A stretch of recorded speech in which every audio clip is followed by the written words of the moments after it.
Students welcome to this lecture. इस lecture में हम डिस्कस करेंगे non inductive wire wound resistance. ठीक है,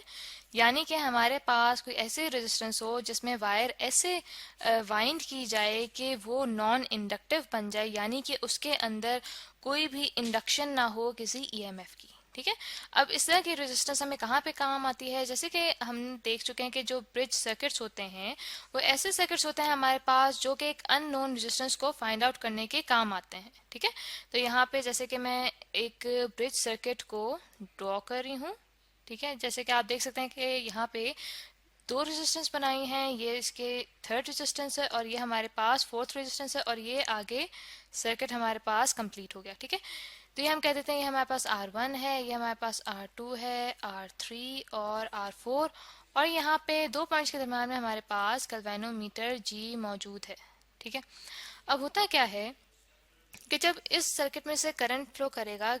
इस बैटरी की वजह से, ठीक है, जिसका पॉजिटिव और नेगेटिव टर्मिनल यहाँ पे मैंने शो किया हुआ है, जब करंट फ्लो करेगा तो करंट के फ्लो करने से, जैसे कि हम जानते हैं कि हमारे पास किसी वायर में से जब करंट गुजरता है तो उस करंट के गुजरने की वजह से मैग्नेटिक फील्ड इंड्यूस होती है। ठीक है,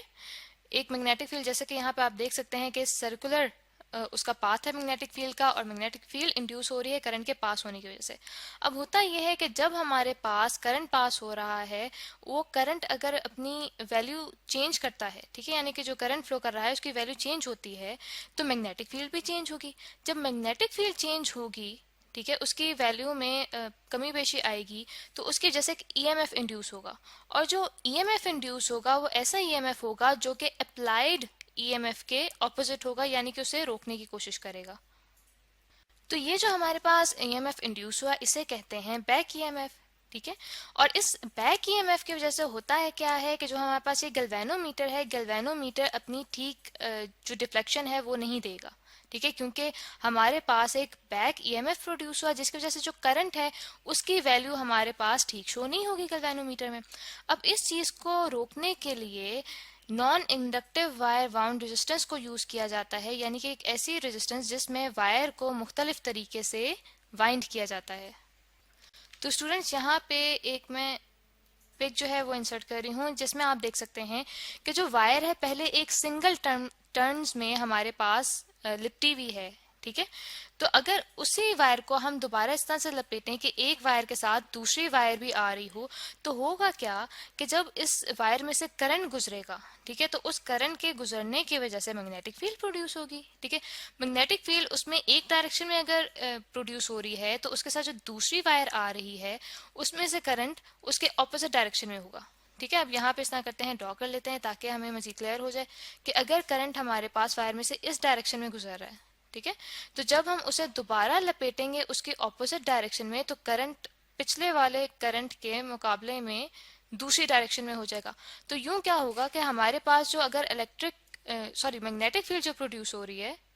वो दोनों वायर्स में बैलेंस हो जाएगी, क्योंकि यहाँ पे अगर हम देखें कि जो हमारे पास मैग्नेटिक फील्ड है वो इस डायरेक्शन में इंड्यूस होगी और जो दूसरे हमारे पास टर्न आ रहा है इस वायर का उसमें जो मैग्नेटिक फील्ड है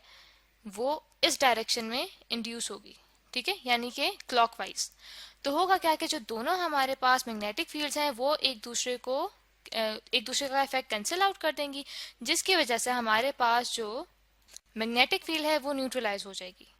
ठीक है, और इन वायर्स को लपेटा भी ऐसे जाता है कि जो हमारे पास मैग्नेटिक फील्ड है, ठीक है, वो कम से कम प्रोड्यूस हो। ठीक है, तो एक तो हमारे पास स्टूडेंट्स इस रेजिस्टेंस का ये काम आ गया कि इसके अंदर जिस तरह से वायर को लपेटा जाता है वो इस तरह लपेटा जाता है कि हमारे पास मैग्नेटिक फील्ड बहुत कम प्रोड्यूस हो, और जो हमारे पास प्रोड्यूस हो रही है, ठीक है, यानी कि जो मैग्नेटिक फील्ड करंट के फ्लो करने की वजह से प्रोड्यूस हो रही है वो दोनों एक दूसरे को बैलेंस कर देते हैं, जिसकी वजह से हमारे पास जो मैग्नेटिक फील्ड है वो न्यूट्रलाइज हो जाती है। ठीक है, न्यूट्रलाइज यहाँ पे लिख सकते हैं कि हमारे पास जो मैग्नेटिक फील्ड है वो न्यूट्रलाइज हो जाती है।